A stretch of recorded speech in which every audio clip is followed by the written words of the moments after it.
Ramazon oyida atigi $880 Umra safariga borishni niyat qilayotganlar videoda o'tkazib yubormasdan bir dona like bosib turinglar. Chunki Hikmat Travel'lar atigi $880 dan Ramazon oyi uchun paketlar qo'yib qo'yishdi. Ya'ni maxsus paketlar. To'liqroq ma'lumotni Abdukarim hoji akamizdan olib beramiz. Videoda o'tkazib yubormasa bir dona like bosib, kommentariyaga inshaalloh ota-onam olib borishni menga ham nasib qilsin deb yozib bergan do'stlarimiz tez kunda ota-onalarni Hikmat Travel'lar Umra safariga jo'natishni nasib qilsin deb qolamiz. Abdukarim hoji aka, assalomu alaykum. Va alaykum assalom. Xizmat bilan charchab qolmayapsizlar degan umiddamiz.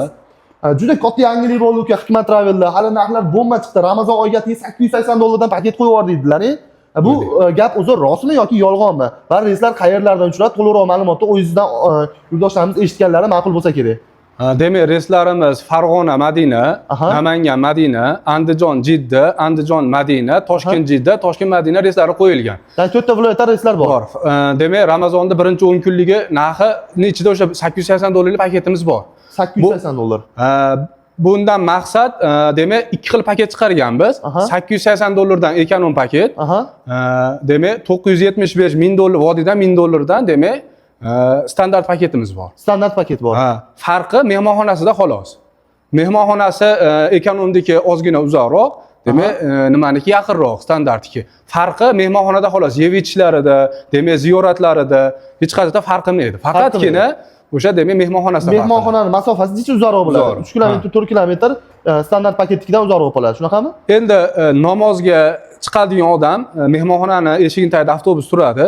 Misol standart paketda yarim soat oldin chiqadigan bo'lsa, ekonom paketda 45 minut oldin chiqib ketadi. Farqi shu 15 minut, 20 minut oldin yo'lga chiqadi. Hisobda olinadi. Hisobda olib yursa bo'ldi inshaalloh. Lekin puli ozroq, pulim yetmayapti deyotgan do'stlarim uchun juda manfaatli video bo'lyapti degan umiddaman. Shuni o'ylagan maqsadda chiqardi, ya'ni puli kam odamlar uchun chiqardi inshaalloh. $880 da bu samolyot boshqa samolyotda uchadi degani bas, to'g'rimi? Yo'q. Hamma yo'g'i standart bilan bir xil bo'ladi, faqat mehmonxonani boshqa bo'ladi. Masofasi uzoqroq. Mehmonxonani uzoqroq olganimiz uchun narxini arzonroq oldik, shuning hisobiga arzonroq chiqardik.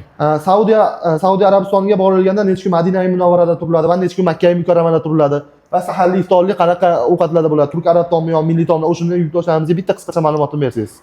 Madinada 2 kecha turiladi, demak saharlik bilan iftorlik beriladi. Saharlik, iftorlik bo'ladi. Turk taom beriladi Madinada.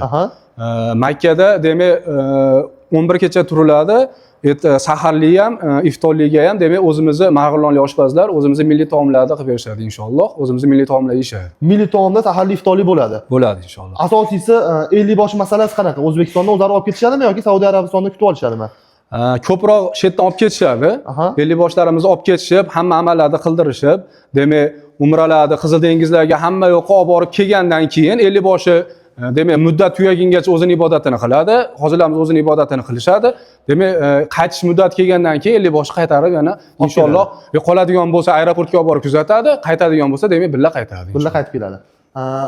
14 kunlik umra safariga borganda Ramazon oyida qanaqa joylarga sayohat ziyoratlar bo'ladi? Yurtdoshlarimizga bitta yetkazib bersangiz. Ko'pchilikga qiziq bu savollar.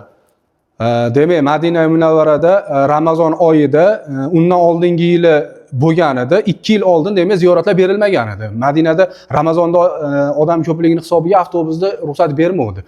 O'tgan yil bergan. Endi bu yil qanaqa holat bo'ladi Ramazonda endi ko'ramiz, uni vaqt ko'rsatadi, lekin Makkada hamma ziyoratlarimiz bor. Bonus Qizil dengizga ham qo'shib beramiz. Bonus Qizil dengiz atga $880 ichiga kiradi bu ham, to'g'rimi? Ha, inshaalloh kiradi. Biz hozir qo'shni Tojikistondan, qo'shni Qirg'izistondan, Rossiya Federatsiyasining oliy Rossiya fuqarosini olgan do'stlarimiz bor, ularni kuzatishyapti. Ular sizlarga qanaqa aloqaga chiqsa bo'ladi?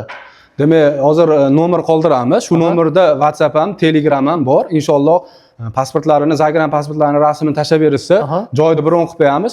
To'lovini uchadigan kuni aeroportga kelib to'lov qilsa ham bo'laveradi. Shunaqa sharoit qilib beramiz. Ya'ni bir dona pasportlarni tashlab berishadi, to'lovni aeroportda qilish imkoniyati ham bor bu musofirdek do'stlarimiz uchun. Do'stlar, sizlarga qiziq bo'ldi degan umiddamiz bu videomiz, chunki Ramazon oyida $880 dan gassistasi masofasi uzoqroq bo'lsa ham paket qo'yibdi Hikmat Travel. Ekranda nomerlarimizni qoldiryapmiz. Hoji akamizga bemalol aloqaga chiqishlari mumkin. O'zlaringiz istalgan savollarga javob olishlari mumkin. Videoga like bosmagan bo'lsangiz, bir dona like bosib, inshaalloh yaqin do'stlarga video jo'natib berishni esdan chiqarmanglar. Bundan keyingi videolarda ko'rishguncha olib qolamiz. O'zlaringizni ehtiyot qilinglar, sog' bo'linglar, salomat bo'linglar.